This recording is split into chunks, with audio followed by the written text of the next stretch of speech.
अस्सलाम वालेकुम रहमतुल्लाहि व बरकातुहू। कुवैत का जो कब्रिस्तान है वहाँ हर चीज़ बहुत ही ऑर्गेनाइज है।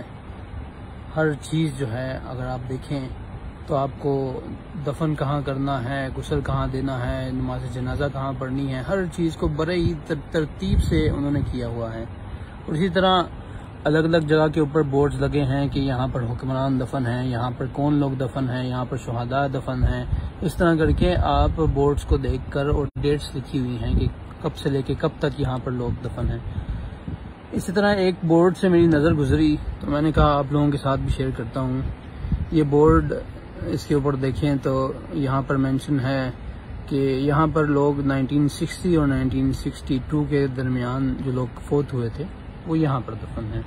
मतलब आज से तकरीबन आप कह लो कि 60 साल पुरानी जो ये सारी कब्रें हैं।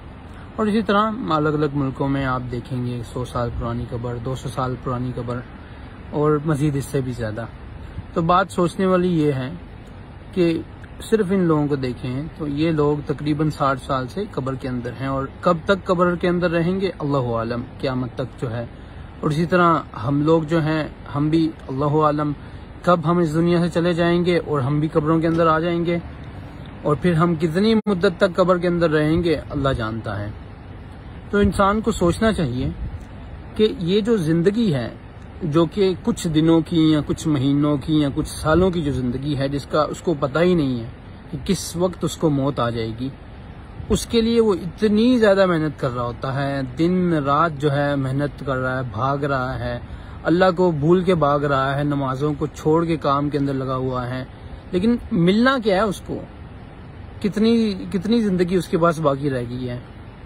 इंसान अगर सोचे और अपनी जिंदगी को जरा सा थोड़ा सा जायजा ले और देखे कि मैंने इस कब्र के अंदर आकर कितना ज्यादा वक्त गुजारना है, तो क्या जो जिंदगी मेरी जो अल्लाह सुब्हानहू तआला ने दी है वो इस तरह गुजर रही है कि मैं जाकर इन कब्रों के अंदर जब मैं कब्र के अंदर जाऊंगा तो मैं सुकून से रह सकूंगा?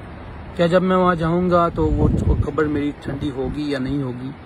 जरा इंसान सोचे और फिर अपनी जिंदगी को बदलने की कोशिश करे, क्योंकि वक्त का कोई पता नहीं कब हमें मौत आ जाए और हम इनकी जगह के ऊपर पहुंच जाएं। अल्लाह ताला हमें तौफीक दे कि हम गुनाहों को छोड़ दें और नेकी के कामों की तरफ आ जाएं। अस्सलाम वालेकुम रहमतुल्लाहि व बरकातुहू।